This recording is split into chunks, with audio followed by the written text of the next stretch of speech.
दोस्तों, जैसा कि आप सभी जानते हैं कि भगवान विष्णु ने जिस प्रकार त्रेता में रावण का वध करने के लिए मनुष्य रूप में भगवान श्री राम का अवतार लिया था, उसी प्रकार द्वापर में पृथ्वी पर से अधर्म का विनाश करने के लिए भगवान श्री कृष्ण के रूप में अवतार लिया था।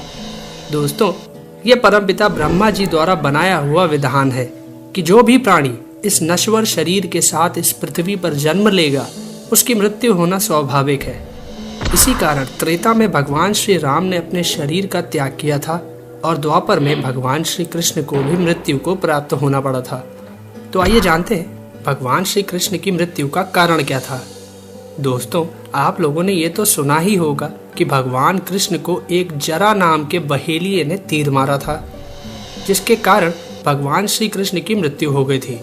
परंतु यहाँ प्रश्न यह खड़ा होता है कि भगवान श्री कृष्ण जब भगवान विष्णु के अवतार थे, तो फिर उस बहेलिये जरा के द्वारा क्यों मारे गए?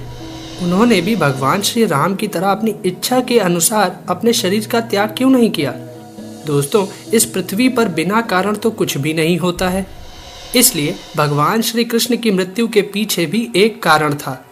यह कारण क्या था, चलिए जानते हैं अपने इस एपिसोड में। दोस्तों, ये कहानी उस समय की है जब त्रेता युग में भगवान श्री राम वन में अपने 14 वर्ष का वनवास पूरा कर रहे थे।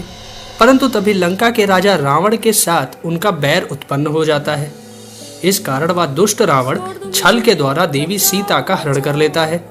तब भगवान श्री राम और लक्ष्मण सीता जी को खोजते हुए एक वन से दूसरे वन में भटक रहे थे। उसी समय भगवान श्री राम की भेंट सुग्रीव नामक एक वानर से हो जाती है। वानर सुग्रीव भी अपने भाई बाली द्वारा अपनी पत्नी के छीन लिए जाने से दुखी था। इस कारण भगवान श्री राम और सुग्रीव एक दूसरे के मित्र बन जाते हैं। वानर सुग्रीव भगवान श्री राम को सीता जी को तलाशने में उनकी सहायता करने का वचन देता है और भगवान श्री राम उसे उसके भाई बाली का वध करने, उसका राज्य और उसकी पत्नी को वापस दिलाने का वचन देते हैं। दोस्तों, आप यह तो जानते ही हो कि भगवान श्री राम ने अपना वचन निभाने के लिए सुग्रीव और उसके भाई बाली के बीच मल्ल युद्ध करवाया था और फिर सुग्रीव से मल्ल युद्ध कर रहे बाली को छिपकर अपने बाण से मार गिराया था।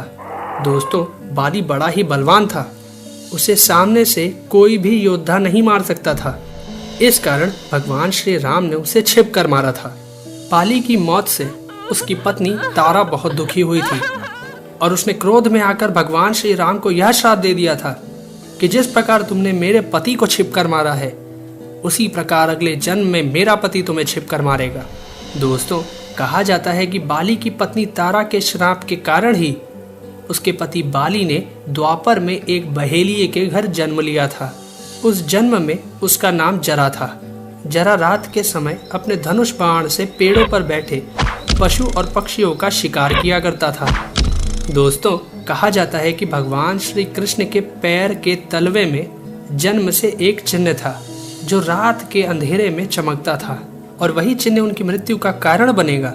यह बात सिर्फ महाबली भीम के पौत्र यानी घटोत्कच पुत्र बार्बरिक को पता चल गई थी। दोस्तों, बताते हैं एक रात भगवान श्री कृष्ण आनंद से नदी के तट पर एक पेड़ पर बैठे हुए थे।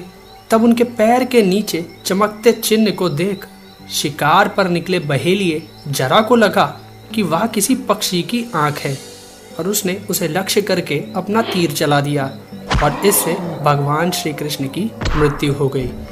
तो दोस्तों, आपको हमारी ये कहानी कैसी लगी अपने कमेंट्स में ज़रूर शेयर करें। साथ ही इस वीडियो को शेयर करना और चैनल को सब्सक्राइब करना भी ना भूलें। धन्यवाद दोस्तों।